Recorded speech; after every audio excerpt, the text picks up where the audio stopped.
கருத்துக்களை எடுத்து சொல்கிறோம். நாங்கள் கருத்துக்களை எடுத்து சொல்லும்போது ஆணித்தரமாக எடுத்து சொல்கிறோம்.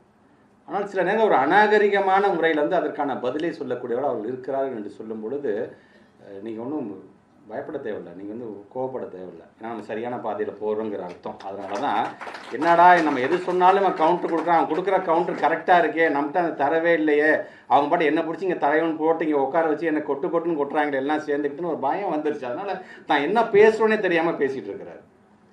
அதான் நம்முடைய மாண்புக்கு துணை முதலமைச்சர் இன்னைக்கு மதியம் நான் பார்க்கும்போது சொன்னேன், நல்லா பேசுனீங்க, ஏதோ அறிவாலயத்துக்கு வந்தாலும் வருடானம்லாம் நீ முதல்ல அண்ணா சிலைக்கு நீ வந்து பாரு அப்படின்னு சொன்னீங்க. ரொம்ப சந்தோஷமாக இருக்குது. எப்படி அந்த லூஸ் அண்ணா சிலைக்கு வந்து ஒரு ஃபோட்டோ எடுத்து போட்டு நான் வந்துட்டேன்னு சொல்லணும். அப்படி வந்தாலும் நீங்கள் சொல்லுங்கள், நீங்கள் அவங்கக்கிட்ட பரவாயில்லப்பா தம்பி நம்ம சொல்கிறதெல்லாம் கேட்குது, அப்படியே அந்த பணத்தை வாங்கிட்டு வா தம்பி அப்படின்னு மட்டும் சொல்லுங்கள் போதும். ஏன்னா அவரால் அண்ணா சிலை வரைக்கும் மட்டும்தான் வந்து ஃபோட்டோ எடுத்து போட முடியும், அவங்களால பணத்தெல்லாம் வாங்கி தர முடியும். ஏன்னா அவங்க நம்மளை வஞ்சிக்க வேண்டும். நான் தனித்து போரிடுறோம், நாங்கள் தனித்து நாங்கள் வந்து போராட்டம் பண்ணோம். நீ தனித்து போராடவில்லை, நீ தனித்து விடப்பட்ட நாள் இன்னைக்கு குரல் கொடுத்துருக்க, உன்னை ஓட ஓடி வரட்டி அடிச்சிருக்கோம் நாங்கள். ஆக அப்படி இன்றைக்கு நமக்கான அந்த பணத்தை தானே கேட்குறோம். என்ன கட்சிக்காக கேட்குறோம், நாங்கள் அறிவாலயம் புதுசாக கட்டுறதுக்கான கேட்குறோம். 43 லட்சம் பிள்ளைகளோட எதிர்காலம் என்பது இந்த 2152 கோடி ரூபாயில் இருக்கின்றது. நீ சம்பந்தமே இல்லாமல் பிஎம்ஸ்ரீ அப்படிங்கிற நீ கையெழுத்து போட்டால் தான் நான் அந்த பணம் தருவேன் என்று சொல்லுகிறாய்.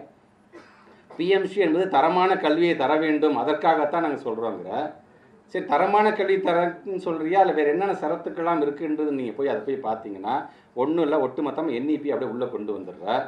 ஆக அப்படி என்இபி நீ கொண்டு வரும்பொழுது எப்படி எங்களால் ஒற்றுக்கொள்ள முடியும்? முதல்ல அந்த என்இபி ஃப்ரேம் பண்ணிடல, முதல்ல எங்களை கேட்டியா நீ? என்ன எங்களை யாராச்சும் கூப்பிட்டே இந்த ஸ்டேட்லேருந்து ஒவ்வொரு ரெப்ரஸன்டேஷன் வாங்கப்பா நம்ம உட்காந்து பேசலாம். கன்கரண்ட் லிஸ்ட் தானே, அது பேர் ஒத்திசைவு பட்டியல் தானே. அது ஒத்திசைவு பட்டியலாம் நீ நானும் உட்காந்து பேசி தீர்க்க வேண்டியதானே.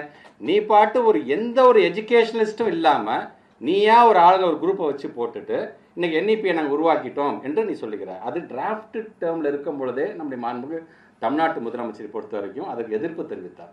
இதில் பல கருத்துக்களை நீங்கள் கேட்காமலே நீங்கள் செய்கிறீங்க.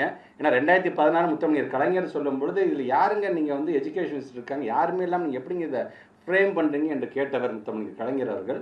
இன்றைக்கி அந்த வழியில் நாம் வந்து நீங்கள் யாரை கேட்டுட்டு இது செஞ்ச அப்படிங்கிறதான் இன்றைக்கி நான் கேட்க நான் விரும்புகிறேன். ஆக இப்படி தான் நினச்சதெல்லாம் ஒன் சைஸ் ஃபிட்ஸ் ஆல் அப்படிங்கிற மாதிரி நான் ஒன்று சொல்லிட்டேன், எல்லாரும் இதை தான் ஏற்றுக்கணும் அப்படிங்கும்போது எப்படி அதை ஏற்றுக்கொள்ள முடியும்? இந்த இருமொழி கொள்கையில் நம்ம எவ்வளோ நம்ம ப்ரூவன் ப்ராடக்ட்ஸ் நம்ம வச்சுருக்கோம். இன்றைக்கி இருக்க ஐஎஸ்ஆர்ஓ நாராயணன் சார் முதற்கொண்டு எல்லாமே இருமொழி கொள்கையில் படிச்சுட்டு வந்தவங்க தானே இருக்கிறாங்க. இன்றைக்கி நமக்கு ஒரு அறிவியல் சார்ந்த சமுதாயத்தை உருவாக்குன்னு தான் நாங்கள் ஆசைப்படுறோம். நாங்கள் நீ ஹிந்தியும்பா, நாளைக்கு சமஸ்கிருதத்தை உள்ளே கொண்டு வருவா, சமஸ்கிருதத்தை உள்ளே கொண்டு வந்துட்டு இந்த 4 மந்திரத்தை நீ படிச்சின்னா நீ 40 மார்க் வாங்க, இந்த 8 மந்திரத்தையும் படிச்சுட்டேன்னு 80 மார்க் வாங்கன்னு சொன்னீங்கன்னா இப்படி எந்த அளவுக்கு எங்களை நீங்கள் அடி முட்டாளாக நீ ஆக்க பார்க்கிறா என்பதுக்காக